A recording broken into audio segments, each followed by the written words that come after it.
안녕하세요. DJ 현희입니다. 오늘의 사연 시작해 보겠습니다. 안녕하세요, 구독자 여러분. 정말 말로 설명할 수 없는 일이 저에게 벌어지게 되어서 이 채널에 사연을 쓰기 시작했습니다. 저에게 벌어진 이 일들이 정말 소름이 끼칠 정도로 상상 속 일같이 느껴지더라고요. 이게 정말 현실이라는 게 믿어지지가 않습니다. 여러분은 죽었을 거라 생각했던 남편이 살아 돌아온다면 어떠실 것 같으세요? 눈을 비비고 몇 번을 다시 보고 뺨을 때려봐도 그게 허구가 아니라 진실이라면 어떠실 것 같습니까? 저는 정말 그런 상황을 맞닥뜨리게 될 줄은 꿈에도 몰랐습니다. 막상 현실이 되니 차분해지더라고요. 아니, 차분해질 수밖에 없었습니다. 꿈인지 생시인지 그조차 헷갈릴 정도였으니 제가 차분해지지 않으면 안 되겠더라고요. 아직도 가슴이 벌렁벌렁 뜁니다. 이 일을 낱낱이 파헤치면서 알게 된 소름 돋는 진실들. 어디서도 말하지 못했었는데 익명의 힘을 빌린다면 과감하게 털어놓을 수 있을 것 같다는 생각이 들어서 오게 되었습니다. 여러분, 지금부터 정말 혼란스러운 제 이야기를 시작해 보도록 하겠습니다. 끝까지 잘 따라와 주신다면 감사하겠습니다. 참, 우리 남편과의 만남을 어떻게 설명하는 게 좋을지 모르겠네요. 우리 남편 말입니다. 참 특이한 사람이었습니다. 좀 불쌍해 보이는 사람이었다고나 할까요? 주변에 친구들이 없는 건 아니었고 항상 밝은 성격으로 주변을 압도하는 그런 사람이었지만 행색이 무척이나 꾀지지했어요. 그러니까 사람의 차림만으로만 이렇게 이야기를 하는 건 아니라고들 하지만 가난이 묻어나오는 듯한 느낌이 들었다고나 할까요? 지질이 궁상맞은 행동을 하는 것도 아니긴 했어도 뭔가 사람이 비어 보이는 듯한 그런 느낌이 들긴 했습니다. 그래서 여자들이 재미있어는 하지만 남자로서는 바라보지 않는 듯한 느낌이 들었죠. 항상 주변에 친구들이 바글바글 했어도 이 사람에게 여자친구가 생겼다는 이야기는 들어본 적이 없었거든요. 근데 사람은 정말 진국 중에 진국이었어요. 촌스러움이 뚝뚝 묻어나고 아주 조금은 분위기를 띄운답시고 가벼워 보이는 행동을 할 때도 있긴 했었지만 속은 무척이나 깊은 사람이고 겉으로만 그런 척하는 사람이라는 걸 잘 알고 있었죠. 그냥 오랜 시간 관찰을 하다 보니까 그런 모습이 저절로 보이더라고요. 그런데 남들은 그만큼의 관심도 없어서 이 사람의 속내를 잘 모르는 듯 했습니다. 저만 알면 됐죠. 그렇게 생각을 하면서 사람을 하나하나 뜯어보고 관찰을 하다 보니 점점 남편이라는 사람 자체에 빠져들게 되더라고요. 저는 정말 제가 남편을 짝사랑하게 될 줄은 꿈에도 몰랐습니다. 처음에는 신기하기만 했던 그 사람이 알면 알수록 진국이라는 것을 알게 되자 저도 모르는 사이에 마음을 빼앗겨버리고 말았던 거죠. 여자친구가 없다는 거야 당연히 알고 있었고 여자를 대할 때 은근 쑥맥이라는 것을 알고 있다 보니까 남편을 꼬시는 건 어렵지 않았습니다. 솔직한 말로 우리 남편의 외모도 그렇게 잘나지 않았거든요.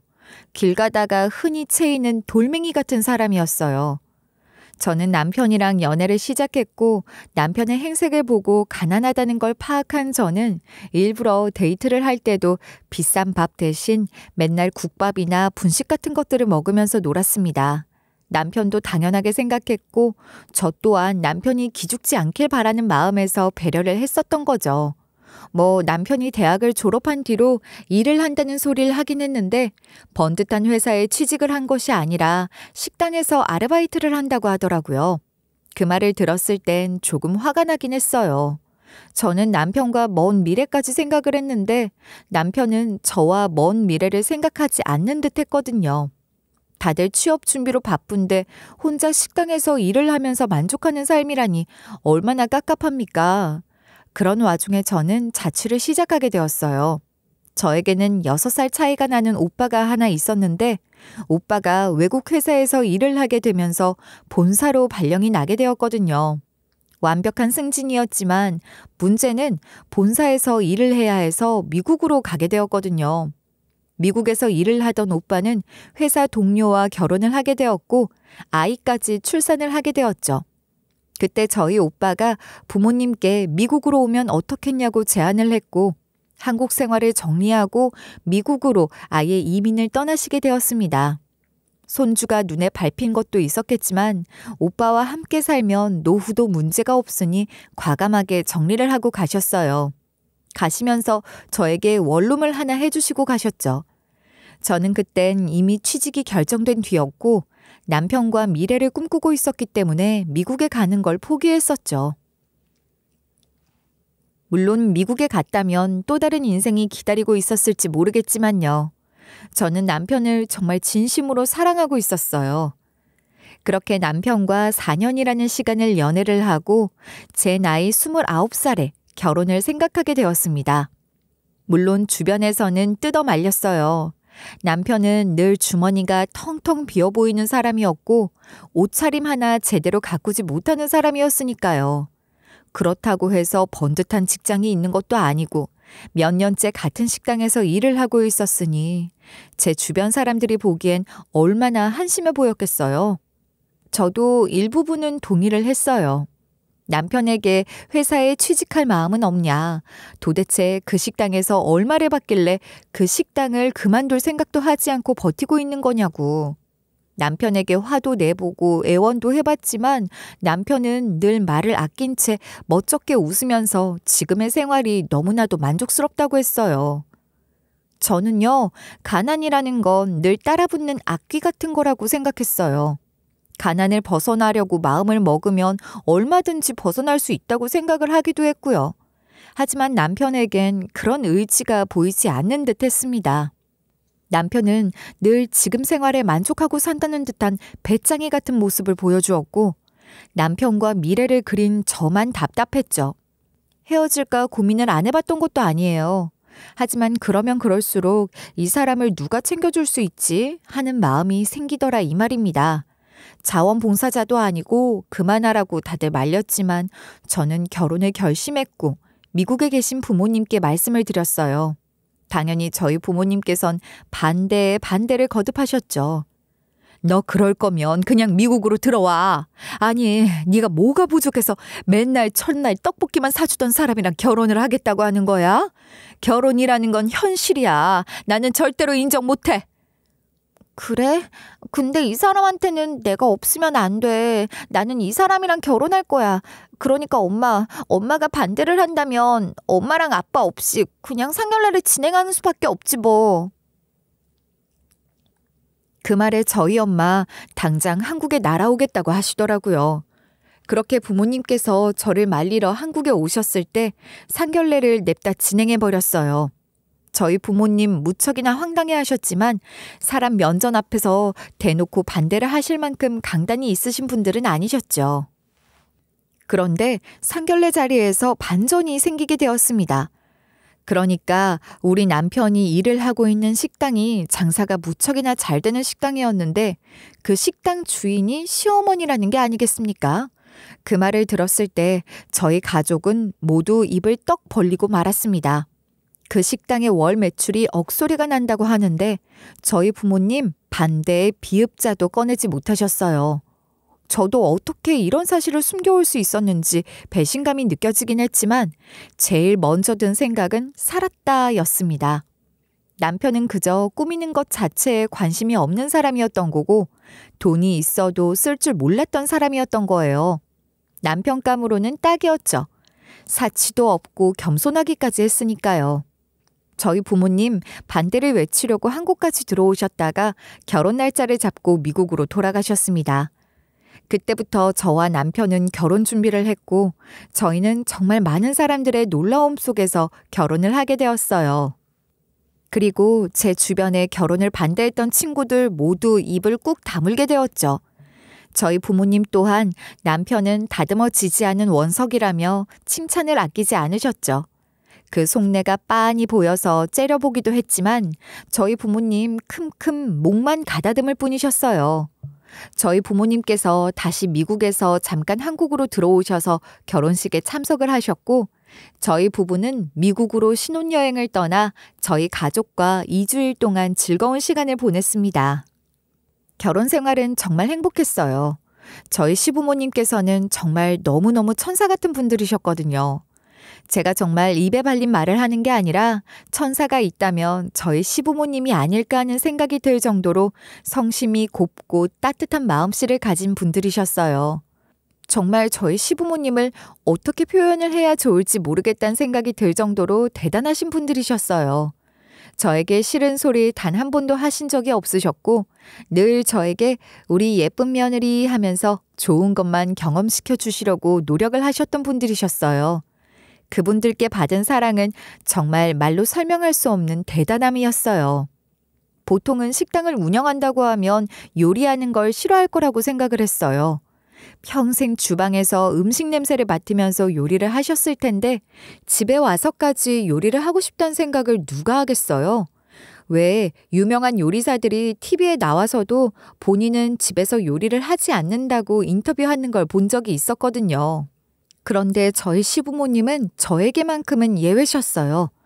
제가 시댁에 놀러 가기라도 하면 뭐 먹고 싶은 거 없냐고 매번 물어봐 주셨거든요. 우리 며느리 오늘은 뭐 먹고 싶은 거 없어? 엄마가 간만에 음식 솜씨를 발휘해 볼까 싶은데 말이야. 뭐 먹고 싶은 거 있으면 아무거나 말해 봐봐. 다 해줄게. 엄마, 저 오늘은 족발이 먹고 싶은데 그런 건 손이 많이 가니까 그냥 시켜 드시는 게 어때요? 저 월급도 받았는데 제가 한턱 쏘겠습니다. 족발? 그게 시간이 오래 걸려서 그렇지 손이 많이 가는 건 아니야. 내가 어디 앞다리 살이랑 사둔 게 있을 텐데 기다려봐라. 오죽하면 족발까지도 삶아주셨다니까요. 제가 친정 부모님이랑 멀리 떨어져서 살고 있었으니까 어느 순간부터 시어머니께 엄마, 엄마 하고 부르게 되었죠. 시어머니께서도 참 좋아하셨어요. 외동아들 하나 낳고 키우다 보니 딸을 낳고 싶었는데 제가 시집을 온 이후에 든든한 딸이 생긴 것 같다고요. 저는 정말 엄청난 예쁨을 받았어요. 이런 사랑을 어디 가서 받을 수 있을까 하는 생각을 할 정도로 말입니다. 그냥 이 받은 사랑을 전부 베풀 자신이 없을 정도로 예쁨을 받았고 주변에서는 슬슬 저의 결혼을 부러워하기 시작했어요. 제가 처음 결혼을 한다고 했을 때 팔자를 꼬고 싶어서 난리를 친다고 말을 했던 사람들의 입이 꾹 다물어졌죠. 우리 시어머니 손맛이 또 기가 막혔거든요. 제가 결혼하고 정말 얼마나 잘 얻어먹었는지 살이 토실토실하게 오르기까지 했어요. 그리고 통이 크고 베풀기를 좋아하는 저희 시부모님께서는 제 얼굴을 볼 때마다 용돈을 쥐어주셨어요. 아이 참 엄마 무슨 얼굴을 볼 때마다 용돈을 주시고 그래요. 이런 건 원래 자식이 줘야 하는 법이라는 걸 몰라서 그래요? 제가 드릴 테니까 그거는 잘 가지고 계세요. 됐다. 내가 우리 며느리한테 용돈도 못 줄까 봐. 우리 며느리가 한 달에 쎄 빠지게 고생해서 번 돈이 얼마나 된다고. 내가 수십 배는 더 벌겠구만. 안 그러냐? 그렇게 말씀을 하실 때마다 저야 당연히 깨갱하게 됐죠. 뭐 주신다는 용돈 착착 잘 받아 챙기면서 행복한 결혼 생활을 하고 있었습니다. 그리고 제가 결혼 2년 차에 연년생으로 아이를 둘을 낳았는데 아이를 낳자마자 시어머니께서 제 산후조리를 전부 해주셨었어요. 미역국을 한 솥 가득 끓여주신 것부터 시작해서 제가 전 몸살로 너무나 힘들어할 때마다 온 몸을 뜨거운 수건으로 풀어주시면서 마사지를 해주셨어요. 정말 저희 친정엄마까지도 혀를 내두를 정도셨죠. 저희 친정엄마 제가 출산을 한다는 소식에 한국에 오셨다가 시어머니께서 정말 대신 아팠으면 좋겠다 하면서 마음 써주시는 걸 보면서 미국으로 돌아가셨어요. 본인이 해줄 게 딱히 없는 것 같다면서 말이죠. 예, 너 정말 시집 잘 갔다. 어쩜 나보다도 더 친정엄마 같을 수가 있냐? 네가 말이다. 밤새 전몸살 때문에 오한이 든다고 으슬으슬하다고 하니까 잠도 안 자고 네 팔다리를 꾹꾹 눌러주고 계시더라. 너 정말 복 받은 줄 알아. 내가 저런 시어머니 만났으면 평생 모시고 살았어. 알아? 아무튼 엄마는 가니까 장서방이랑도 잘 지내고. 제가 잠이 들어도 시어머니는 주무시지 않았대요. 제가 혹여나 끙끙 앓을까봐 제 옆에서 그렇게 저를 지켜보셨대요. 그뿐만이 아니셨어요. 제가 육아휴직이 모조리 다 끝이 나고 복직을 하려고 하는데 저희 시어머니께서 저를 불러 앉히시더라고요. 나는 말이다. 평생 후회가 되는 일이 뭐냐면 우리 민준이 어릴 때 모습을 내가 제대로 봐주지 못한 거다. 내가 민준이 가지기 전부터 식당 일을 시작했고 민준이 낳고 나서도 몸조리 하나 제대로 못하고 식당 운영을 했다 아니냐. 그래서 우리 민준이가 언제 엄마를 했는지, 언제 이유식을 먹기 시작했는지, 언제 뒤집었는지, 언제 걸었는지 하나도 모른다. 식당 일 하는 동안 우리 엄마가 봐주셨거든. 우리 엄마는 아는 모습을 내가 모른다는 게 어찌나 나중에 후회가 되던지. 저도 복직하게 되면 아이를 어린이집에 맡겨야 할 것 같아서 걱정이 돼요. 어린이집이 요즘 워낙 잘 되어 있다곤 하지만. 그래도 엄마가 직접 보는 거랑은 다르지. 내가 이거는 고집을 좀 피워야 할 것 같다. 우리 며느리 항상 예쁘고 장하지. 그런데 일만큼은 그만두었으면 좋겠구나. 나는 자식이 둘이 있었던 것도 아니고 민준이 하나 있었는데 제대로 보살피지 못하고 돈만 벌었던 게 천추의 한이야. 그러니까 무조건 애는 엄마가 키웠으면 좋겠다. 우리 손주는 꼭 며느리가 키웠으면 좋겠어. 저는 그 말에 일을 그만두었어요. 우리 시어머니 소원이라는데 제가 못 들어드릴 이유가 있었겠어요? 일을 그만두고 아이만 보는 게 제 인생에는 뭐랄까 조금은 정책이라는 생각도 들긴 했어요. 하지만 그런 생각이 들지 않게 저희 시어머니께서 지원을 팍팍 해주셨습니다. 너무너무 감사했습니다. 저는 아이들을 키우면서 학원비, 생활비 그런 걱정을 단 한순간도 해본 적이 없었어요. 제가 밖으로 나가 일을 하지 않는다고 자기 개발을 할 수 없는 것도 아니었고요. 저에게도 개인 시간이 필요하면 저희 시어머니 가게에 출근도 하지 않고 아이들을 돌봐주셨거든요. 정말 저에게는 너무나도 행복한 일상이었습니다. 저희 친정 부모님께서 미국에 계셨으니까 친정 부모님의 몫까지 전부 시부모님께서 책임을 져주셨어요. 정말 저희 친정엄마의 말대로 친엄마보다 더 엄마 같은 엄마가 시어머니셨어요. 시어머니 자랑만 너무했죠. 그런데 어쩌죠? 저는 시아버지 자랑도 하고 싶어요. 어디서 저에게 기죽으면 안 된다고 본인 명의로 된 신용카드까지 떡하니 쥐어주셨거든요. 처음에는 부담스러워서 쓰지 않았더니만 혹시 카드 결제 내역이 본인에게 올까봐 그런 거냐면서 결제 내역 문자가 오는 것까지 취소해버리셨어요. 마음껏 마음 놓고 쓰라고 하셨죠. 친구들을 만나서 시아버지 카드로 결제하면서 우리 시아버지가 사주시는 거야 하고 자랑을 할 때면 그렇게 뿌듯할 수가 없었습니다. 저는 이 행복이 영원하길 바랐고 영원할 수 있을 거라고 생각했어요. 하지만 슬픔이라는 건 한 번에 찾아오게 되더라고요. 저희 시아버지께서 몹쓸병에 걸리고 말았어요. 바로 암이라고 하시더라고요. 기침이 너무 심하기에 혹시 결핵 같은 거라도 걸린 게 아닌가 싶어서 피검사를 진행했는데 큰 병원에 가보라고 하시더라고요. 심장이 덜컥 내려앉는 것 같았어요. 큰 병원에 가서 머리부터 발끝까지 검사를 했는데 글쎄 폐암으로 시작한 병은 이미 간에도 심장에도 전이가 되고 있는 중이었어요. 길어봐야 6개월이라는 말에 온 가족이 무너지는 줄 알았습니다. 저는 정말 너무너무 슬펐어요. 저는 그때부터 모든 걸 다 던지고 시아버지의 병간호를 시작했습니다. 남편과 시어머니께서는 식당을 운영해야 했기 때문에 제가 나서서 그동안 받았던 사랑을 갚고 싶다고 말을 했죠. 처음에는 항암 치료가 효과를 보는 듯 했어요. 착하게만 살아온 우리 가족에게 기적이 일어나는 거라고 생각을 했습니다. 하지만 점차 차도를 보이던 병은 다시 고꾸라지듯이 나빠지기 시작했습니다. 시아버지 옆에서 병간호를 매일같이 하면서 하루하루 말라가는 시아버지를 보고 얼마나 마음이 아팠는지 모르겠어요. 시어머니와 남편은 저에게 마음의 병이 생기는 건 아니겠냐고 너무 무리하지 말라고 했지만 저는 무리를 해서라도 시아버지께서 단 하루라도 더 살았으면 좋겠다는 생각을 했어요. 처음에 6개월밖에 살지 못할 거라고 했던 시아버지는 꼬박 2년을 더 사시다가 돌아가셨습니다. 저는 병간호를 하는 내내 밝음을 잃지 않으려고 했어요. 언제가 마지막일지 모르는데 슬퍼하는 모습으로 배웅하고 싶지 않았거든요. 시아버지가 아파하실 때마다 같이 아파하고 기뻐하실 때마다 같이 기뻐했어요. 그렇게 돌아가실 때까지 웃음을 잃지 않으려고 했어요. 그리고 우리 시아버지의 장례식장이 마련되자마자 저는 세상이 떠나가라 울었습니다. 아마 그 자리에서 가장 많이 울었던 사람을 꼽으라면 저라고 말을 하고 싶어요.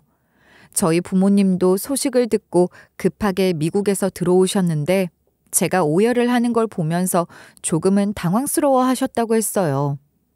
참, 사돈 어른이 얼마나 잘해주셨으면 어릴 때부터 눈물이라면 꾹 참던 네가 그렇게 울었을까 싶고 우리가 급하게 나오느라 일정을 길게 잡지 못해서 이만 돌아가야 하네. 장서방, 마음 잘 추스리고 안사돈도 건강 꼭 챙기셔요. 여기까지 와주셔서 정말 감사합니다. 온 김에 손주들이랑 시간도 보내고 하시면 참 좋을 텐데. 어디 지금 그럴 정신이나 있겠습니까? 다음에 저희가 길게 시간 내서 올 테니 그때 나누지 못한 이야기를 나누며 시간을 보내시지요. 정말 몇 년에 한 번 볼까 말까한 부모님이었기에 이렇게 헤어지는 게 아쉽기도 했지만 혼자 남아 외로울 시어머니를 생각하면 제가 친정 부모님과 시간을 보내는 게 쉽지 않았어요. 어차피 저희 부모님께는 오빠가 있으니까 제가 혼자 남은 시어머니를 잘 챙겨야겠다는 생각을 했습니다. 저희 친정 부모님이 미국에서 바쁘게 생활을 하셔서 그때 한국에 나온 게 거의 5번째? 그 정도밖에 안 되셨을 거예요. 한마디로 남편도 5번 정도밖에 보지 못했다는 이야기였죠. 그래서인지 살짝 서먹한 공기가 흐르긴 했어요. 가까이 살지 않아서 저희 시댁과 친정이 큰 정을 나눈 것은 아니었지만 저희 부모님께서는 시어머니께 늘 감사하다고 인사를 나누고는 미국으로 돌아가셨습니다. 그 뒤로 저와 남편, 시어머니는 더욱 돈독하게 지내기 시작했어요. 의지도 하면서요. 혼자 남은 시어머니가 안쓰러워 저는 큰 결심을 했습니다. 어머님, 저희 합가예요. 어머님 댁이든 아니면 저희 집이든 함께 사는 게 좋을 것 같아요. 그게 무슨 말도 안 되는 소리냐? 합가라니. 매일 보더라도 말이야. 이렇게 떨어져 사는 게 훨씬 더 도움이 되는 일이란다. 같이 살면 단점만 더 보이게 되는 법이야. 우리가 지금도 너무 잘 지내고 있는데 굳이 그럴 필요가 있니? 너네들끼리 잘 살고 가끔 들여다보기만 해도 충분하다. 저는 서운했지만 고개를 끄덕였어요. 어차피 남편이 매일 식당에 출근을 하면서 시어머니를 마주하고 있으니 별일 없을 거라 생각을 하기도 했고요. 그럼요, 어머님. 저도 식당에서 일을 좀 도와드릴까요? 애들 학교 가 있는 동안이라도 도와드리면 좋지 않으시겠어요? 무슨 소리를. 안 된다. 식당에서 일을 하면 손이 얼마나 부르트는 줄 알아? 우리 며느리 귀한 손, 예쁜 손 절대로 망가지면 안 되지. 이런 굳은 일은 우리가 알아서 하면 돼. 우리 며느리는 그저 애들이나 잘 키울 생각하면 된다. 알겠지? 그 말조차 너무 감동적이었어요. 며느리 손을 생각해주는 시어머니가 세상에 어디 있겠습니까? 저는 정말 시어머니께 평생을 다 바쳐서라도 예쁜 며느리로 남고 싶다는 생각을 했어요. 비록 시아버지의 빈자리가 크게 느껴질지언정 그 자리를 어떻게든 채우려고 노력을 했죠. 시어머니께서는 점점 시아버지의 빈자리를 털어내시는 듯 보였고 저와 남편은 그걸로도 충분히 행복했어요. 한동안은 시아버지의 빈자리를 뒤돌아보시던 시어머니셨는데 어느 날부터는 비어있는 옆자리가 아니라 저희가 서 있는 앞을 바라보기 시작하시더라고요. 그 변화가 퍽이나 반가웠어요. 그렇게 몇 년 뒤 다시 한번 제 인생을 뒤흔들어 버릴 사건이 일어나게 되었습니다. 우리 남편에게 새로운 취미가 생겼어요. 바로 바다 낚시였습니다. 저희 시아버지께서 간간히 즐기시던 취미였는데 남편이 시아버지의 유품을 정리하면서 그 손때가 묻은 낚싯대만큼은 처분하지 못하겠다고 하더니만 그 낚싯대를 들고 낚시를 다니기 시작했습니다. 저수지나 강가에서 하는 낚시보다 바다 낚시가 훨씬 재미있다고 다니기 시작한 지 2년. 남편에게 절대로 일어나서는 안 될 사고가 일어나고 말았죠.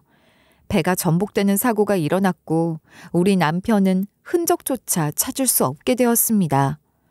정말 남편의 흔적 하나라도 나왔다면, 옷가지라도 나왔다면 믿어졌을지 모르겠지만 바다에 둥둥 떠있던 낚싯대 말고는 아무것도 남편의 흔적이 나오지 않았어요. 정말 비어있는 관을 두고 장례를 치러야 했습니다. 전복 사고로 인해 사망을 한 것은 맞는데 바다에 떠내려간 건지 아니면 물고기 밥이 된 건지 경찰도 찾을 수가 없다고 말을 하더라고요. 저는 믿을 수가 없었습니다. 시아버지께서 암으로 돌아가신 지 몇 년이나 지났다고 남편까지 이런 화를 당하게 되는지, 그동안 제가 누린 행복에 대한 대가가 이런 건지 정말 억장이 무너지는 기분이 들었습니다. 아직 초등학생인 제 아이들이 엉엉 울면서 남편의 영정사진을 보고 아빠 언제 오는 거야 하고 있는데 정말 눈물을 어떻게 흘러야 하는지 방법조차 까먹은 사람이 된 것 같았습니다. 장례식장에 달려온 시어머니께서는 정말 짐승의 울음소리를 내셨습니다. 원래 자식상의 분위기는 다른 장례식장 분위기랑 다르다고 하잖아요. 정말 포효하는 짐승의 소리밖에 나지 않는다고요. 저는 그 경험을 했습니다. 시어머니께서 정말 들어본 적 없는 소리를 내시면서 우는데 제 심장이 바짝 조여오는 것 같았습니다.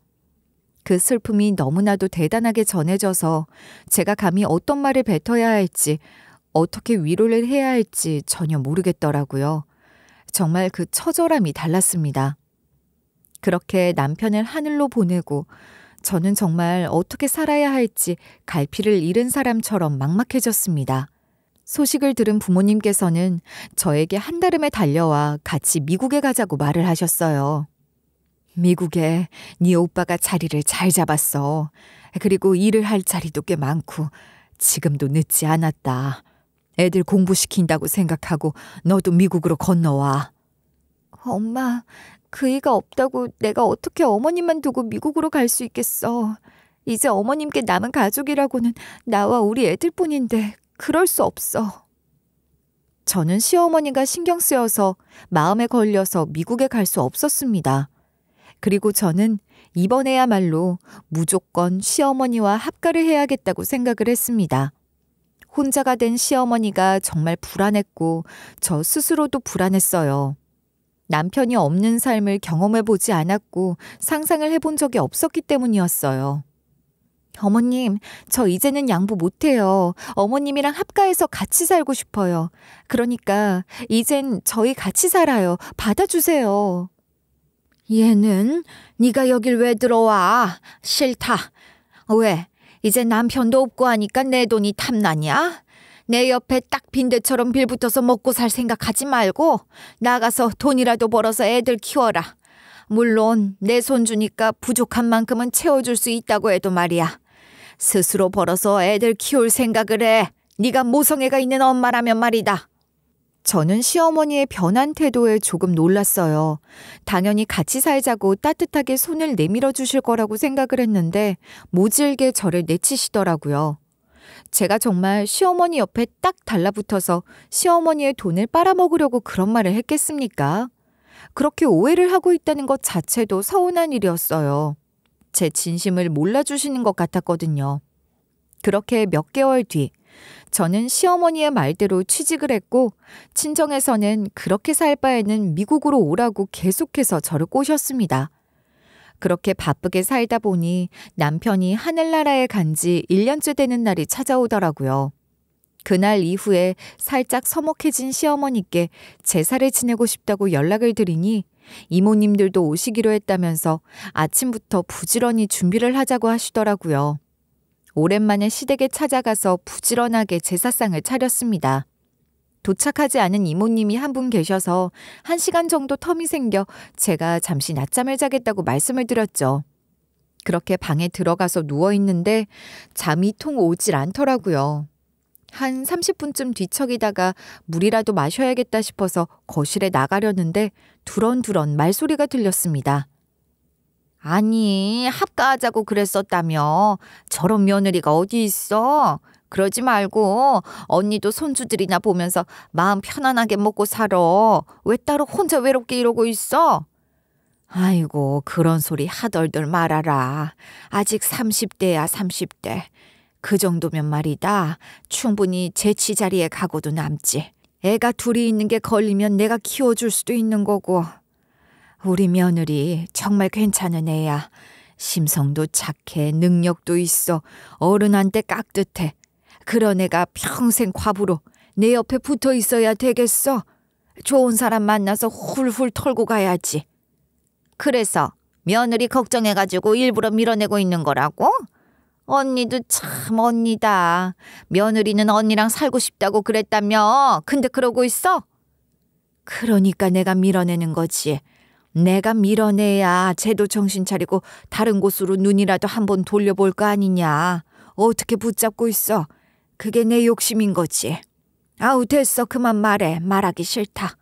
저는 거실에 나가려다가 그 이야기를 듣고 숨죽여 울었습니다.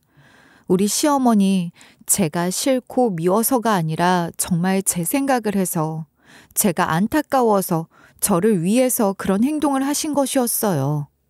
시어머니의 마음이 어떤지 너무나도 이해가 됐고, 저는 일부러 시어머니랑 거리를 두는 척하면서 아주 가끔만 찾아뵙곤 했습니다. 일부러 그랬어요. 시어머니께서 저를 밀어내려고 하면서 마음 아파하시는 것보다 제가 먼저 멀어지는 척하는 게 시어머니의 마음의 짐을 덜어드릴 수 있는 행동이라고 생각했거든요. 물론 제가 재혼을 할 생각이 있어서 그런 행동을 한 것은 절대 아니었습니다. 그냥 시어머니께서 본인 때문에 제가 붙잡혀 있는 거라는 생각 자체를 안 하셨으면 좋겠어서 한 행동이었어요. 그렇게 거리를 두면서 티가 나지 않게 가끔씩만 시어머니를 찾아뵙곤 했죠. 그 세월이 무려 10년이었습니다. 10년, 30대 후반이던 제가 40대 후반이 되었고 저희 아이들도 고등학생이었어요. 그런 애들이 할머니를 보고 싶어 한다는 핑계를 대면서 찾아갔습니다. 하루는 시어머니께서 운영하시는 식당으로 찾아갔는데 시어머니께서 머리를 싸매고 있으시더라고요. 요즘 들어서 이상하게 머리가 묵직하니 아프시다고, 두통도 있는 것 같다고 하시면서요. 몸도 힘든 것 같고 하루에도 몇 번씩 뭘 하려다가 까먹어서 못한다고 하시는데 어디 아프신가 걱정이 되었었죠. 돈 계산도 틀리는 것 같고 영 컨디션이 나쁜 건지 뭔지 하루에도 몇 번씩 오락가락 한다니까. 걱정이 되었지만 티나서 걱정을 할 수도 없고 자주 찾아갈 수도 없어서 답답했습니다. 그런데 그 뒤로 한 3개월쯤 지났을까? 슬슬 애들 핑계를 대고 한번 찾아가려고 연락을 드렸는데 시어머니께서 갑자기 성질을 확 부리시면서 찾아오지 말라고 하시더라고요. 어머님, 애들이 어머님 보고 싶다고 성화해요. 다음 주 주말에 한번 찾아가려고 하는데 시간 괜찮으시면 같이 영화도 보고 공원에 산책이라도 나갈까요? 어머님 머리 아프시다는 거 그거 하도 가게에만 계셔서 그런 거 아니에요? 바깥 공기도 쐬고 그래요. 됐다. 뭐 이렇게 자주 찾아온다고 난리야. 1년에 한 번도 볼까 말까 싶은데. 찾아오지 마라. 나는 손주들한테 용돈 주기도 싫고 네 얼굴만 보면 돈 달라고 찾아오는 것 같아서 부담스럽다. 네? 아니 어머님, 제가 언제 돈을 달라고 그랬다고. 저 돈 안 주셔도 돼요. 저도 돈 벌어요. 그 코딱지 묻은 돈으로 뭘 안다고. 아무튼 난 네가 자꾸 찾아오는 거 부담이야. 그리고 그 어머님 소리도 그만해라. 내 아들도 죽은 마당에 우리가 무슨 연이 붙어 있다고. 자꾸 찾아와서 좋을 것도 없지 않니? 과부라고 소문나고 싶어서 그래. 그렇게 말을 하시는데 너무 서운한 겁니다. 자꾸 찾아와서 구경거리를 만들고 싶냐고 말을 하시는데 솔직히 말하면 과부가 된 다음에 저에게 대시 한 번을 안 한 사람이 어디 있겠어요. 은근히 추파를 던지는 돌싱들이 참 많았지만 제 인생의 남자는 남편 하나라는 생각으로 죄다 거절을 해왔었죠. 게다가 저에게는 은혜를 갚고 싶은 시어머니도 계셨고요. 시아버지도 없지, 남편도 없지. 가족이라고는 저와 우리 아이들 뿐인데 마음이 안 쓰일 사람이 어디 있겠어요. 그런데 우리 시어머니 제 마음도 모르고 오지 말라고 화를 내니 서운할 수밖에요. 어머님이 갑자기 이러시는 이유를 모르겠어요. 저는요, 어머님한테 그동안 바란 게 하나도 없는데 왜 자꾸 저를 밀어내기만 하세요? 어머님, 저희 이제 시간이 없어요. 어머님도 벌써 여든을 바라보고 계신데. 그러니까 내가 이 나이 먹도록 아직도 식당을 왜 하고 있겠니? 너네들이 찾아올 때마다 용돈을 줘야 한다는 부담감 때문 아니겠어? 오지 말라고 하면 그냥 안 온다고 하면 될 것이지 무슨 말꼬리가 이렇게 길고 그래. 나를 좀 냅둬라. 귀찮게 하지 말고. 아이들이 보고 싶다고 했어요. 애들 이번에 학교에서 시험 성적도 잘 받아서 자랑도 하고 싶다고 했고. 걔네들이 내 얼굴이 보고 싶어서 온다고 하겠니? 고등학생이나 돼서 이 늙은 할미가 왜 보고 싶겠어? 내 지갑 열리는 게 보고 싶은 거겠지. 돈 없다. 오지 마라. 정말 서운함이 머리 끝까지 차올라서 저도 화가 나더라고요. 그래, 내가 더럽고 치사해서 안 간다 하는 생각이 들었습니다. 오죽 제가 서운했으면 미국에 계시는 우리 친정엄마한테 전화를 해서 일러 바쳤어요. 제가 우리 시어머니 흉을 정말 본 적이 없는데 갑자기 전화를 해서 서운하다고 흉을 보니 저희 친정엄마가 오히려 당황해 하시더라고요. 아유, 세월이 얼마나 흘렀니? 원래 놓친 애들이 나이 들면 성격이 다 바뀌고 그러는 거야. 나만 해도 우리 며느리가 얼마나 구박을 준다고. 예전엔 안 그러셨는데 하면서 말이야. 나도 모르는 사이에 그렇게 변하더라니까. 게다가 안사도는 혼자 지내고 계시니까 더더욱 옆에서 가르쳐줄 사람도 없지 않니? 네가 이해해라. 스트레스가 많으실 수도 있는 거 아니냐고 너무 서운해하지 말라고 하시더라고요. 곰곰이 생각을 해보니까 시어머니께서도 얼마나 외로우셨을까. 그래서 사람이 저렇게 예민해진 걸까 하는 생각이 들면서 또 가슴이 시큰해지더라고요. 그래서 저는 친정엄마의 말을 듣고 제가 하고 싶은 대로 그냥 시어머니를 만나보러 가야겠다고 생각을 했어요. 그래서 시어머니 가게에 찾아가서 입구에서 어머님, 저 왔어요 하고 외치는데 갑자기 카운터에 앉아 계시던 시어머니께서 입구까지 한달음에 달려오시더만 저를 확 밀치시는 겁니다. 너는 내 말이 우습니? 내가 오지 말라고 했는데 왜 가게까지 찾아오고 그래? 당장 나가. 당장 나가라는 말 안 들려? 2번 다시는 막 찾아오고 그러지 말아라. 저는 냅다 축객령을 받고 가게 밖으로 쫓겨나게 되었죠. 가게 입구에서 절대로 들어오지 말라고 떡하니 버티고 서 계신 시어머니를 보면서 너무 서러웠어요. 저는 그렇게 집으로 돌아온 뒤로 시어머니를 단 한 번도 찾아가지 않았습니다. 시어머니께서도 저에게 연락 한 통 없으셨고요.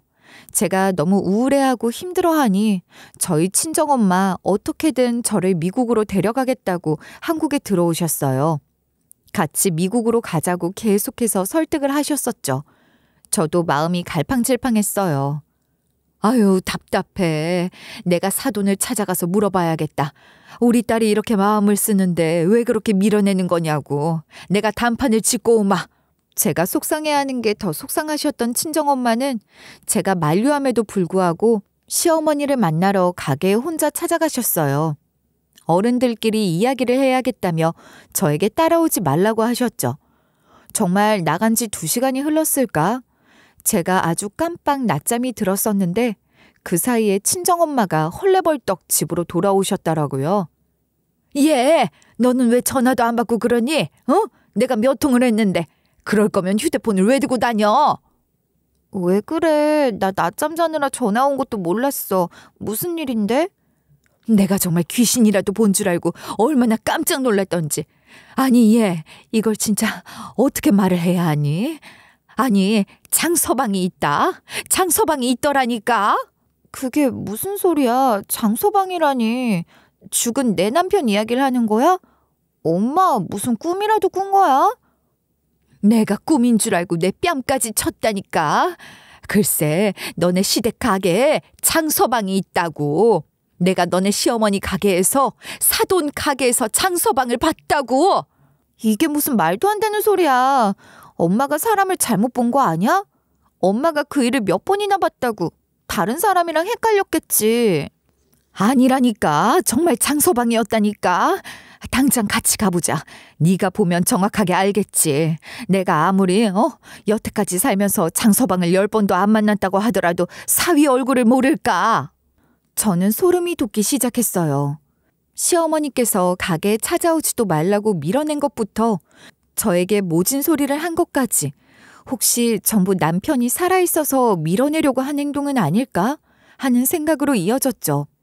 물론 말도 안 되는 소리라는 걸 잘 알고 있었지만 저희 남편 바다에서 일어난 사고였기에 시신조차 찾을 수 없었거든요.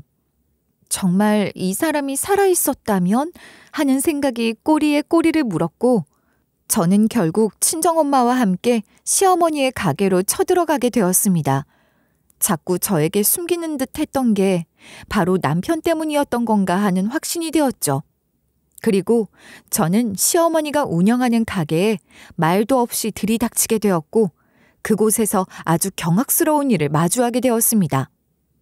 처음에는 저도 그게 제 남편인 줄 알았어요. 꾸밈이라는 걸 모르는 사람처럼 덥수룩한 머리 스타일부터 남편 볼에 있던 점, 그리고 후줄근한 옷차림까지 멀리서 봤을 땐 열악 없는 제 남편이었거든요. 너무나도 경악스러운 모습이었죠. 그런데 한 발 한 발 가까워질수록 제 남편이랑은 달랐어요. 시어머니의 팔짱을 끼고 엄마, 엄마 하면서 아양을 떠는 그 모습은 제 남편이 아니었거든요. 그제서야 정신이 번뜩 차려졌습니다. 제 남편이 죽은 지 10년이라는 세월이 흘렀는데 시어머니 옆에서 엄마, 엄마 하면서 아양을 떨고 있는 그 남자는 딱 10년 전 제 남편의 모습과 비슷했거든요. 만약 남편이 정말 살아있는 것이었다면 10년 전 남편의 모습이 아니라 10년 동안 늙어버린 남편의 모습이어야 하지 않겠어요? 시어머니는 아양을 떨고 있는 가짜 남편놈 옆에서 하하호호 웃으시느라 제가 들어온 것도 모르시더라고요. 전 온몸이 부들부들 떨렸습니다. 저 사기꾼 새끼가 어떻게 우리 남편이랑 저리 비슷한 얼굴을 하고 비슷한 차림을 하고 시어머니를 꼬드겨낸 건지도 이해가 가질 않았습니다. 아무리 사리분별이 안 되는 나이에 자식을 잃은 슬픔에 보고 싶은 것과 보고 싶지 않은 것들을 구별하지 못하고 외면할 수 있는 상태라고 해도 자세히 보면 남인, 가짜 남편놈을 보고 우리 아들 할 수 있는 건지 이해가 되지 않았어요. 저는 가까이 다가가 그들 사이에 확 끼어들었습니다. 갑자기 나타난 저를 보고 가짜 남편놈은 헉 하며 숨을 들이켰고 우리 시어머니 또한 놀라서 저에게 손가락질을 했습니다. 너 왜 여길 나타났어? 아들아 숨어. 당장 도망쳐.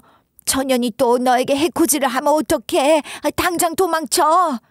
어머님 그게 무슨 말씀이세요? 누가 누구를 해코지해요? 다시 자세히 정신 차리고 보세요. 저게 어떻게 어머님 아들이에요. 저건 사기꾼이에요. 어머님 아들 흉내를 내고 있는 남이라고요. 그런 소리 하지 마라. 내 아들이다. 내 아들이야. 네가 뭔데 그런 거짓말로 우리 사이를 갈라놓으려고 해. 엄마 제발 정신 차리라고요. 엄마가 그렇게 끔찍하게 사랑했던 아들은 이미 하늘나라에 갔잖아. 아버님 곁으로 갔잖아요. 엄마 제발요 제발. 남편이 죽은 뒤 꼬박꼬박 거리를 두느라 어머님이라고 불렀었는데 감정이 격해지면서 저도 모르게 엄마 소리가 나오더라고요. 가짜 남편, 그 사기꾼 놈은 시어머니가 정신을 차린 것처럼 눈동자가 똑바로 돌아오자 도망을 치려고 슬금슬금 뒷공무니를 빼고 있었죠. 하지만 저희 친정엄마, 그 꼴을 가만히 볼 사람이 아니지 않겠습니까? 뒷걸음질 치는 그놈에게 뒷발을 확 걸어버린 겁니다. 그놈 의자 사이로 볼성사납게 자빠진 틈을 타서 친정엄마가 머리끄덩이를 확 잡아채며 경찰에 신고를 하셨죠. 여기 사기꾼이 있어요. 당장 잡아가세요. 그놈은 어떻게든 도망을 치겠다고 친정엄마를 밀쳤지만 저희 친정엄마 아주 통뼈를 가지신 분이십니다. 젊었을 때는 동네 여자 팔씨름 대회에 나가서 상을 안 탔던 적이 없었고요. 쌀 한 가마니도 번쩍 드시는 분인데 어디 그놈이 도망이나 자유롭게 갔겠습니까? 덥수룩하게 덮은 머리끄댕이를 잡고 밀치려는 그 팔까지 이로 꽉 깨무셨죠. 저까지 합세해서 도망가지 못하게 붙잡고 있으니 곧 경찰이 도착했습니다. 경찰이 도착한 뒤에 만신창이가 된 저희를 모두 경찰서로 향하게 되었죠. 그리고 그곳에서 아주 끔찍한 진실을 알게 되었습니다. 저희 시어머니 글쎄 치매에 걸리셨다네요. 중증 환자까지는 아니었지만 깜빡깜빡하는 게 많고 사람 얼굴도 잘 못 알아보신다고 하더라고요.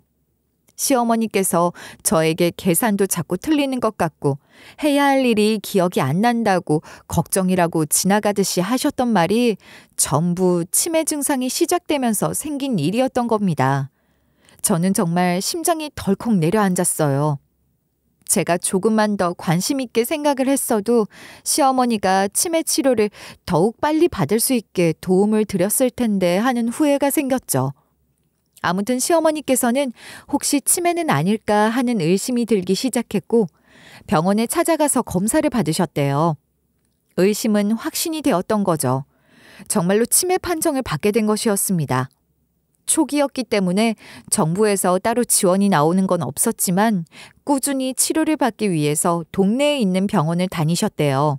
그런데 그곳에서 이 사기꾼 놈을 만나게 된 것이었던 거죠. 그 병원에서 일을 하던 남자 간호조무사였는데 시어머니에게 참 친절했었나 봐요. 이 사기꾼은 처음부터 시어머니가 어떤 사람인지 알아봤던 겁니다. 홀로 식당을 운영하고 있는 대박집 사장님이라는 것을요. 아무래도 동네에 소문이라는 게 다 돌지 않겠습니까? 남편도 죽고 아들도 죽어서 혼자 살고 있는 돈 많은 할머니라고 소문이 났었나 봐요. 그 돈을 노리고 접근을 했던 것이었죠. 하지만 사업을 오랜 시간 했던 우리 시어머니께서 사람을 그리 쉽게 믿으셨겠어요? 그저 친절한 사람이구나 하면서 본인 마음속에 있는 이야기만 두런두런 나누고 곁은 잘 안 주셨었나 봐요. 이 사기꾼은 시어머니의 이야기를 들으면서 꼼꼼하게 준비를 했던 것입니다.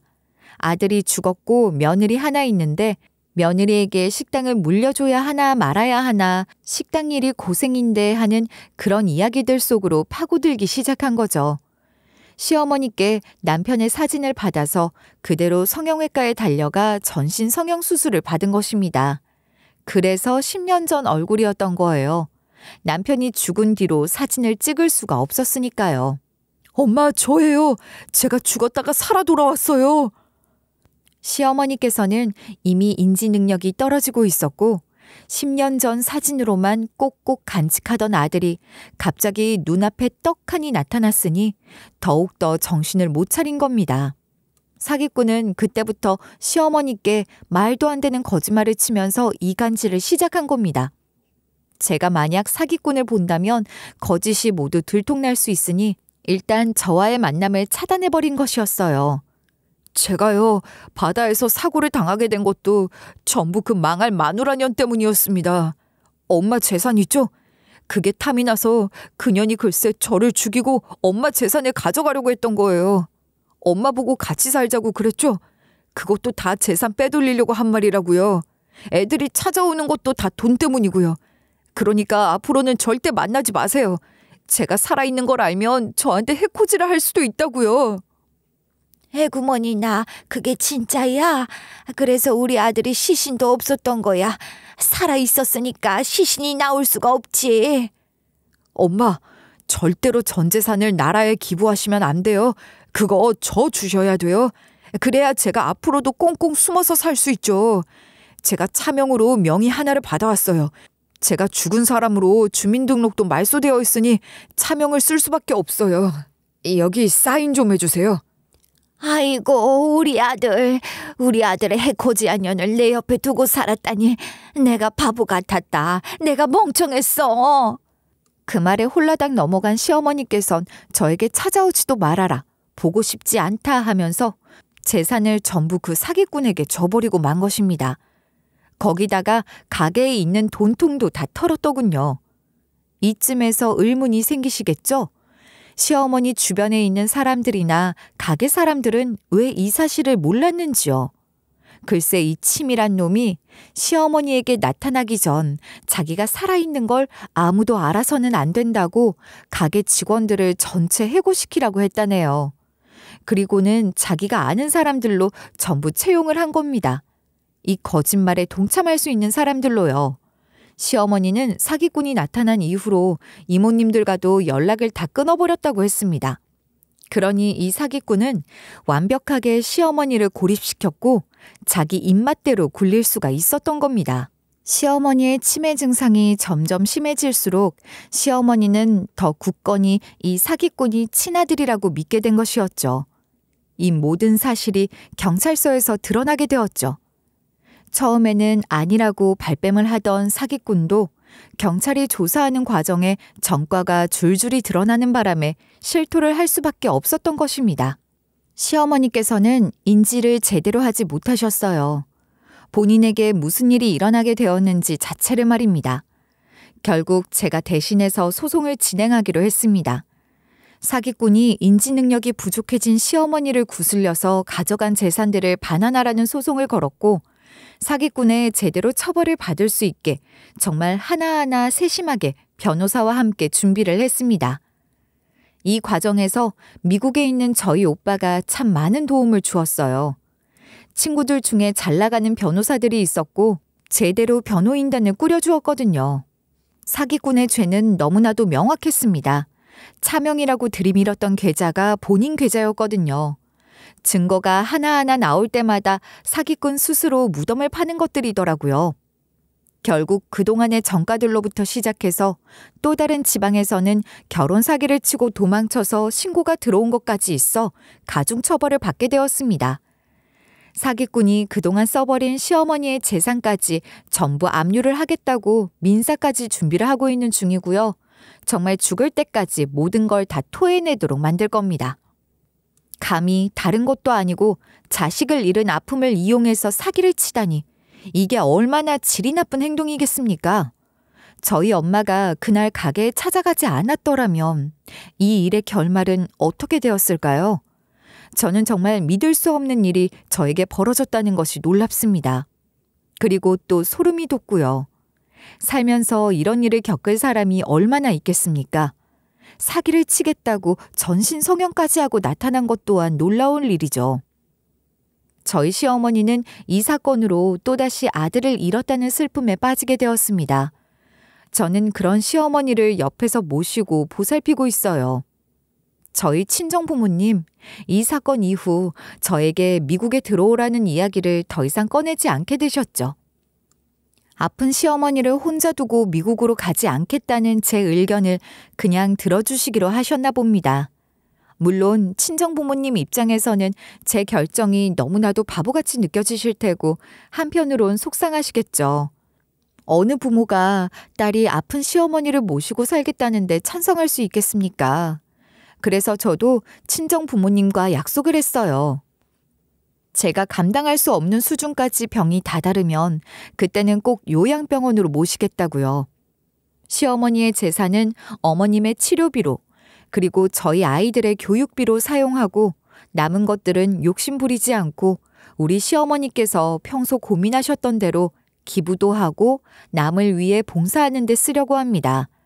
물론 재산이라는 게 많으면 많을수록 좋고 돈이 탐나기도 하지만 우리 시어머니의 것이니 시어머니께서 하고 싶다고 하셨던 대로 최대한 사용해 보려고요. 여러분, 앞으로 치매 환자와 함께 살면서 힘든 일도 많고 남의 도움이 필요한 순간도 있겠지만 저 열심히 한번 우리 시어머니 가실 때까지 병간호 잘해보려고 합니다. 혹시라도 중요한 팁 같은 게 있다면 여러분께서 댓글에 적어주시면 꼼꼼하게 살펴보도록 하겠습니다. 제 인생이 얼마나 남아있을지 우리 시어머니의 시간이 얼마나 남아있을지 모르겠지만 허락하는 한에서 끈끈한 추억을 만들어 보겠습니다. 감사합니다.